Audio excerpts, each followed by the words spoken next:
This is Charlie Milburn in the Hit Exchange Media Newsroom, where Eric Hibbs, executive editor of Hit Exchange, is joining us to talk about the CPOE panel discussion. Welcome, Eric. Nice to be here, Charlie. Now, in this segment, the panelists discussed how to avoid obstacles and how to plan for the unknown. If you have time, can you tell us a little bit more about that? Certainly, Charlie. There are a number of obstacles that our panelists note have become fairly predictable in the process, but our panelists also mention a few new ones their peers may not have considered. For example, there are steps you can take to ensure quality of care throughout the process of implementation and beyond. Very important. In addition, they talked a bit more about workflow demands and necessary staffing levels, as well as a few simple tips for reducing risk through implementation. Thanks, Eric. Here's the panel talking about those topics. Remember to check out the CPOE panel discussion cover story in the September-October issue of Hit Exchange magazine, in print, digital edition, or here online at hitexchangemedia.com. We're going to move into the third piece of this now, which is titled Avoiding Obstacles and Planning for the Unknown. And we're really going to be focusing on that time right preceding go live, during go live, and then during the shakeout period, if you will, afterwards. So I would like at first kind of thoughts around the staffing. How do you deal with the conflict, if you will, of staffing requirements, large staffing requirements associated with getting the system live and delivering the support that's needed during that period, while also maintaining your operational throughput in your hospital or in your clinic? What we did was, and I think these are crucial phases because you have prepared for so long, you have done the right governance, you have had the right meetings, you have customized everything, and then the day is arriving, and so everything comes together. Having a very exploded minute by minute, hour by hour plan, what is going to happen, who is going to staff in what area, how are you going to communicate, what's the command center going to look like, what is the telecommunications. We had Vocera batches and we created a user group for the go live. So a problem detected or an issue identified on 5th floor was immediately communicated to 27 other members without having to email, text, phone, and that chain.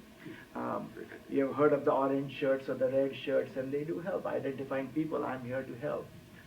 We did not have the luxury, like most hospitals, of a very large budget to do this, so we had to do within the means. We use residents who are off call within the ACA-GME 80 or whatever shrinking number of hours limitation is. The number of hours keep on changing, which is easy way to guess what your age is these days. But we got the off-duty residents and had them back enter the paper orders. We just did not want, we just wanted to start fresh. The nurses and the HUCs at the unit were familiar with the nursing order entry and served as super users. IT staff was essentially in-house IT staff. We had few consultants. We did not have a large segment. But we made sure that each key area, OR, ED, peri-op, had representation in proportion to the amount of their needs.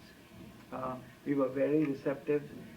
There was a break-fix command center of what needs to be done right now, what can be postponed, what is a nice feature but not essential.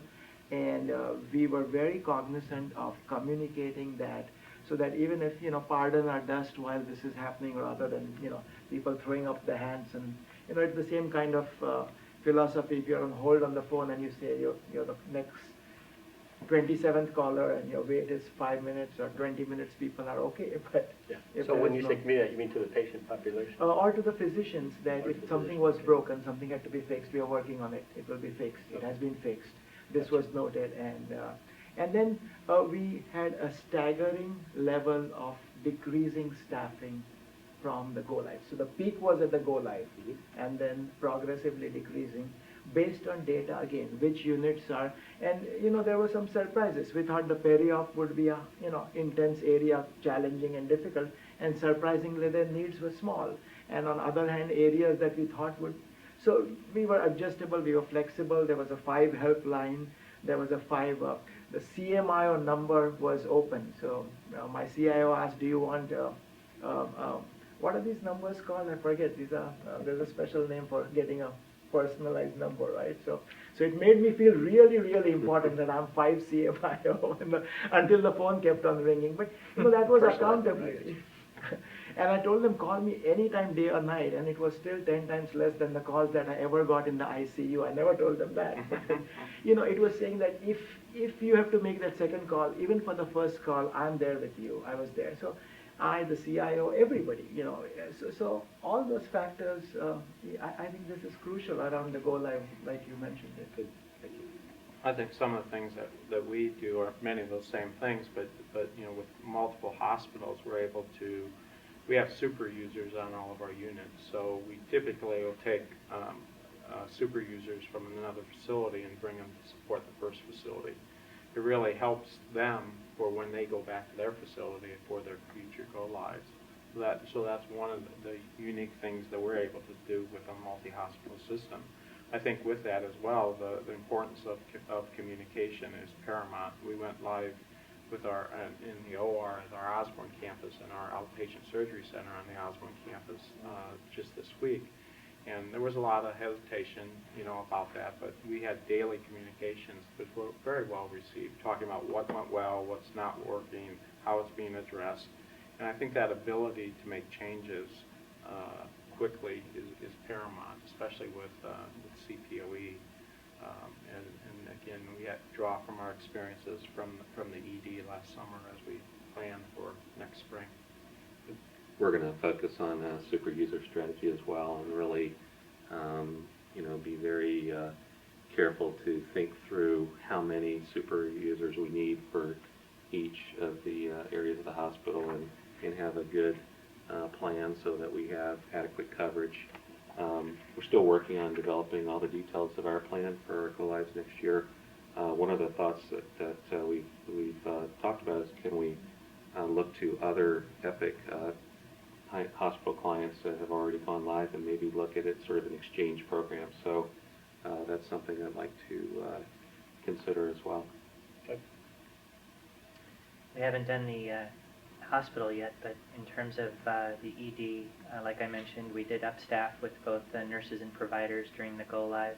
I think, like you mentioned, we set up a command center with our outpatient and ED go lives, where basically any issues could be called in right away, and that command center was staffed by both our own internal IT and Epic project staff, as well as the Epic Systems Corporation staff, who are all working together.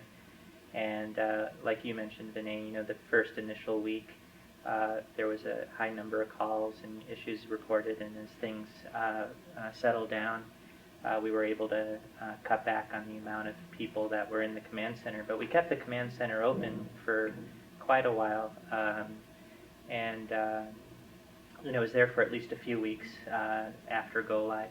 And eventually the calls got down to such a low number that the team was basically then able to handle the calls with a more operational kind of setup.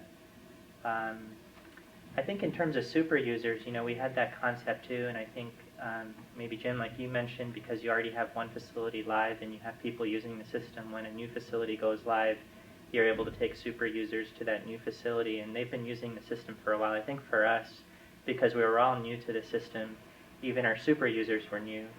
And I think that concept of a super user is, the term is used a lot. I guess how super a super user is, of course, is dependent on how much they've been trained or how much practice they've had with the system.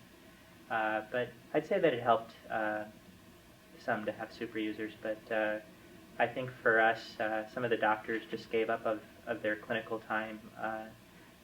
We had physicians basically just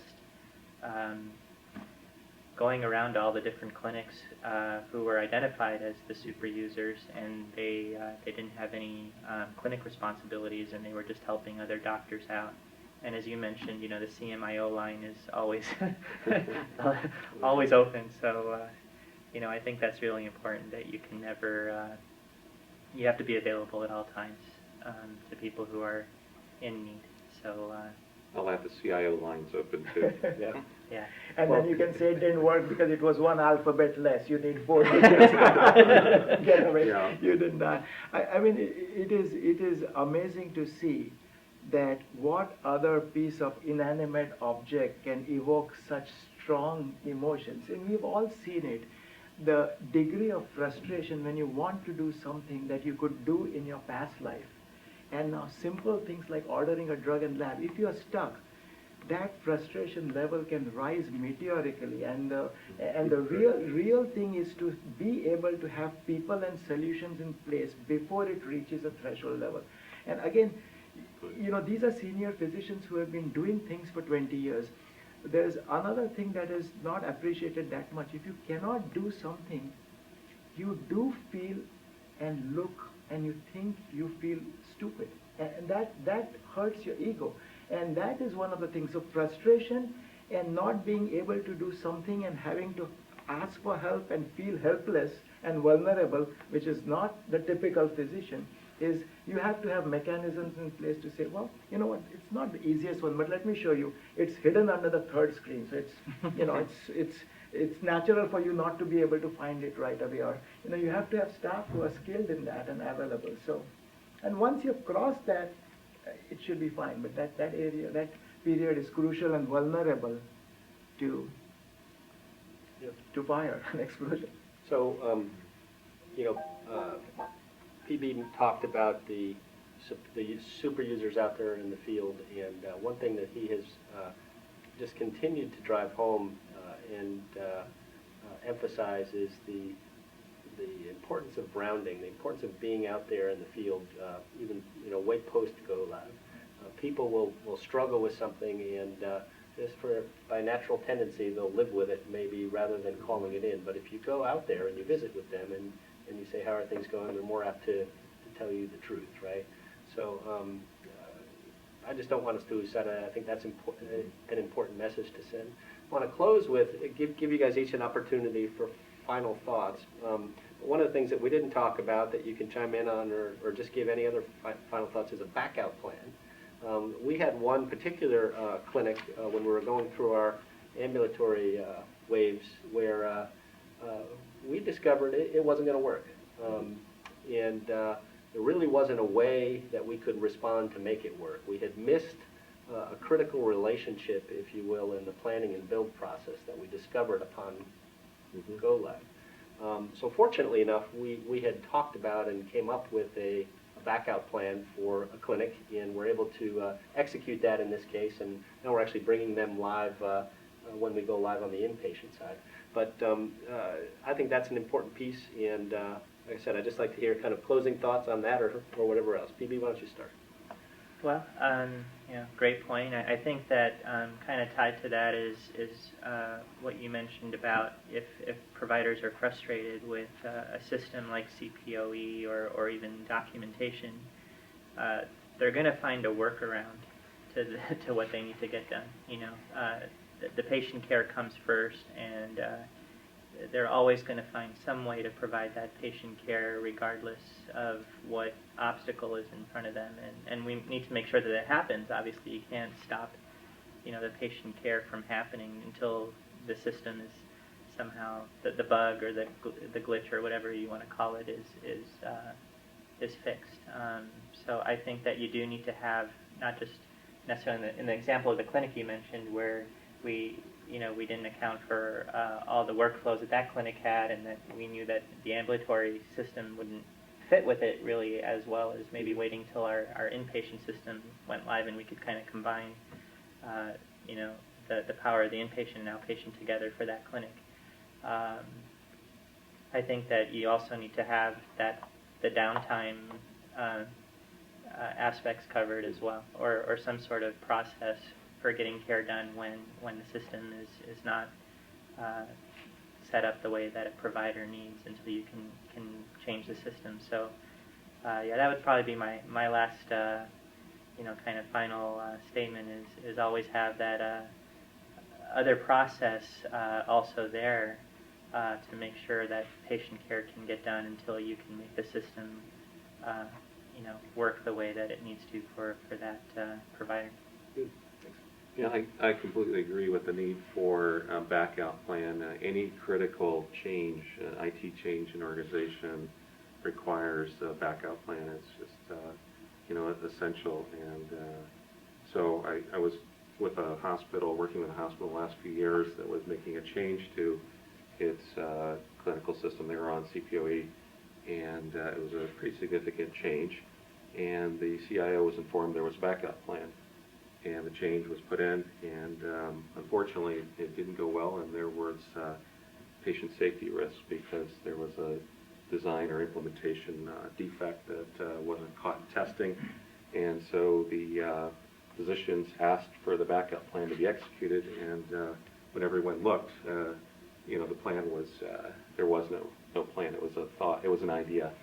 So having a backup plan needs to be looked through carefully by the appropriate stakeholders on the project team to review in detail, step by step, to make sure that it's been logically thought through and that it really will work.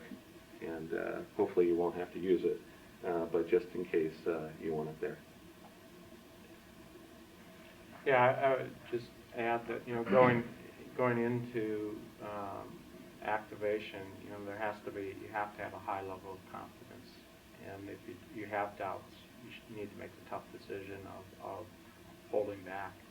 And, we've had showstopper issues in the past, and we've delayed activations. And again, with what we're talking about here with CPOE, it's paramount, patient safety and affecting quality of care. We can't mess around. So we have to have confidence, and having a backup plan is essential. Yeah, I would agree with that. And the approach and the answer becomes easy if we say, why are we doing this? We are doing this for the patients. And if something is not working, as we said, even giving the backup plan and the reassurance to the physicians that if something doesn't work, you can use the best possible judgment that you were using prior, and you can. So that gives them a sense that they are not going to be trapped in this situation. And then all of us just brought up examples where you thought that something would work and things turned out differently. And rather than, like you often say, futility is doing the same thing over and over again, expecting different results. And unless your course changes, if you do not have an alternative course within a short period of time, you should fall back to what was working before the new solution was tried. And all of us have had experiences with that. Gentlemen, I want to thank you for your time and participation. It was very informative, and have a great weekend. Thank you so much. Thank you, Dave.